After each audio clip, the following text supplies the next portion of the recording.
بسم اللہ الرحمن الرحیم۔ السلام علیکم ورحمۃ اللہ وبرکاتہ۔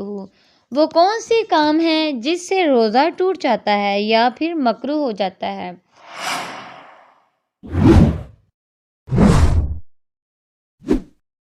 سب سے پہلے تو یہ کہ کوئی بھی چیز انسان جان بوجھ کر حلق میں لے جائے تو روزہ ٹوٹ جاتا ہے۔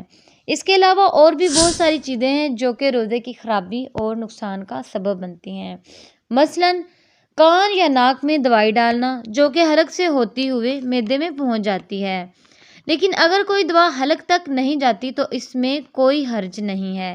حضرت حسن رضی اللہ تعالیٰ عنہ فرماتے ہیں، روزہ دار کے لیے ناک یا کان میں دوائی ڈالنا حرج نہیں اگر وہ حلق تک نہیں جاتی۔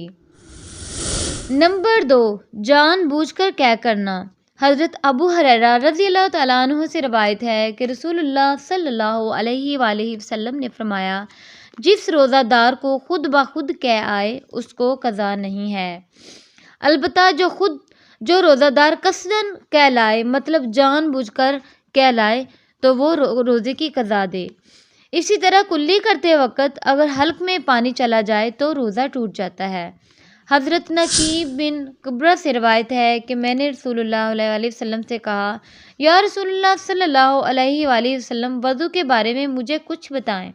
آپ صلی اللہ علیہ وآلہ وسلم نے فرمایا، وضو پورا کرو اور انگلیوں کے درمیان خلال کرو اور ناک میں اچھی طرح پانی ڈالو، لیکن اگر روزے سے ہو تو پھر ایسا نہ کرو، اس سے یہ اندیشہ ہے کہ پانی حلق سے معدے میں نہ پہنچ جائے۔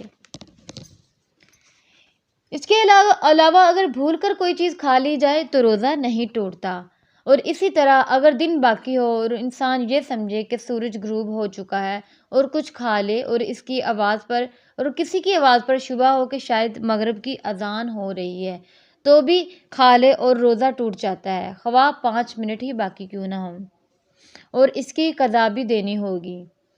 اب کچھ چیزیں ایسی ہیں جن سے روزہ ٹوٹتا تو نہیں بلکہ مکروہ ہو جاتا ہے۔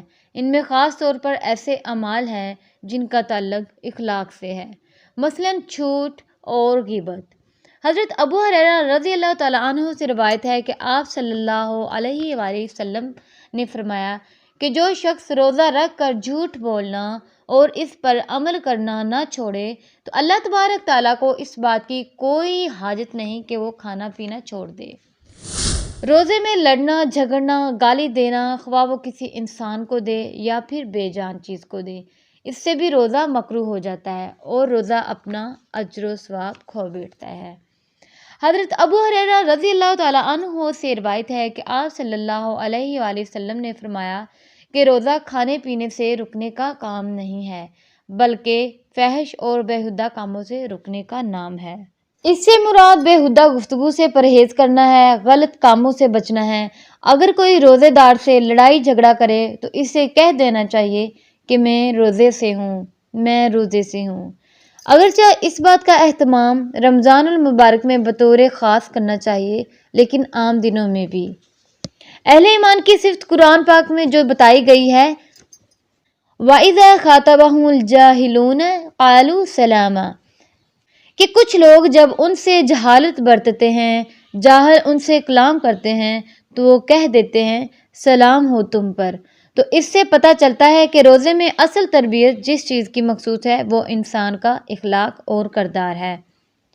ویسے تو ہمیں ہر ان چیزوں سے اور ان کاموں سے پرہیز کرنا چاہیے جو کہ اللہ تبارک تعالیٰ اور نبی پاک صلی اللہ علیہ وآلہ وسلم کو ناپسند ہیں، لیکن خاص طور پر رمضان المبارک میں، ورنہ ہمارے روزوں کا ہمیں اجر نہیں ملے گا۔